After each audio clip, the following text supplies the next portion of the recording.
All right, let's do something we like to call social media check-in.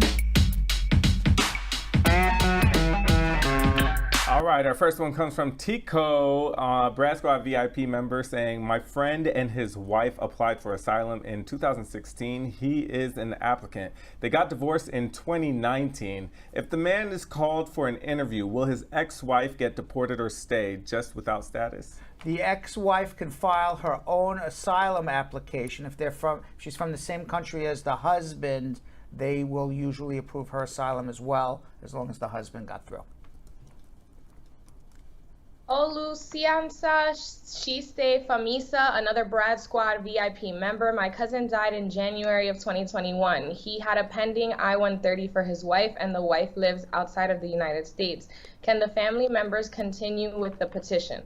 Well, no. The wife can file as a widow petition and complete the case. All right, number 3, Prince Dandy, Brad Squad VIP member. My mom is a green card holder. Can she file for me now? She currently resides in Canada. My mom is a U.S. green card holder, and she has a pending asylum case in Canada. She wants to return back to the U.S. after overstaying for 4 years. What are the chances? When did she overstay her time? Just as she overstayed for 4 years. Okay, it depends when she overstayed her time, because if she's been out of the United States for less than 10 years, she has a 10-year bar still. So I'm not sure when she left the United States. So we need to know more information. Rita Brada Saha, another Brad Squad VIP member. My wife is petitioning me for a green card. All our paperwork has been done and submitted to USCIS. Can she now change her last name to my last name? If so, how do we notify USCIS about the name change? You don't have to notify USCIS about a name change. She just changes her name by changing her name on the Social Security card. You can write a letter to USCIS saying, change my work permit. But why would you want to change the name on the work permit? Because then you got to give the work permit back, get a new one. The best thing to do is do nothing, and at the time of the interview, request that the green card be issued in her married name. The officer can change it at the time of the interview, and when she gets her green card in her married name, guess what? Her name is changed. Because other than that, if you start doing that beforehand, then you got to return the work permit, you got to return the travel document, you got to apply for new ones, and then you had nothing. So you're better off, if the name's coming in the maiden name, just keep it until the interview.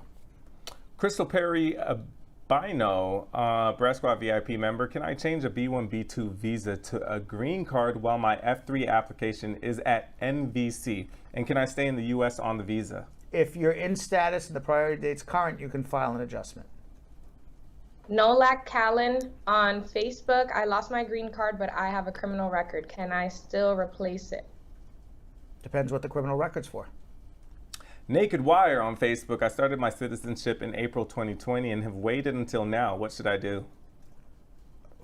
You can thread a mandamus or a de novo review.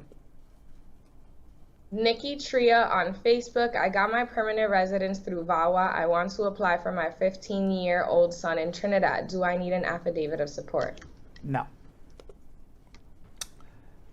Shaibu Basti on Facebook. So my wife is an American citizen and filed for me. I was documentarily qualified on October 20th. I was qualified on my documents, I think. There you go. The right way to say it. October 20th, 2020. Yes. I applied to study at Roosevelt University and have my admission now, but I've been advised not to go that route because it can complicate my IV. We have a 2-year-old daughter. How can I get my case expedited, or any guess when I'll get my interview appointment? He's getting sponsored by the wife. Yes. So what's the problem about complicating it? Going to medical school?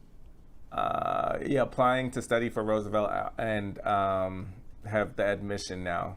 But they've been advised not to go that route. You can apply for college, just don't get an I-20 to apply for a student visa, because you're not going to get a student visa now that you've applied and showed an intent to get a green card. But certainly you can apply to a college and get accepted, and when you get your green card, go. So can they expedite the case? No, not based on that. And last one comes from Elaine McBean Johnson on Facebook.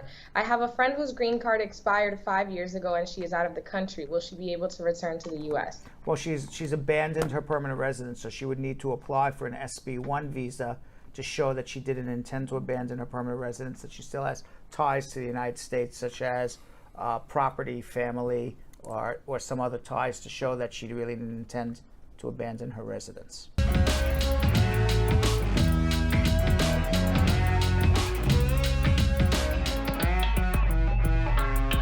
Thanks for watching. For more Bradshaw Live, like and subscribe to our YouTube channel.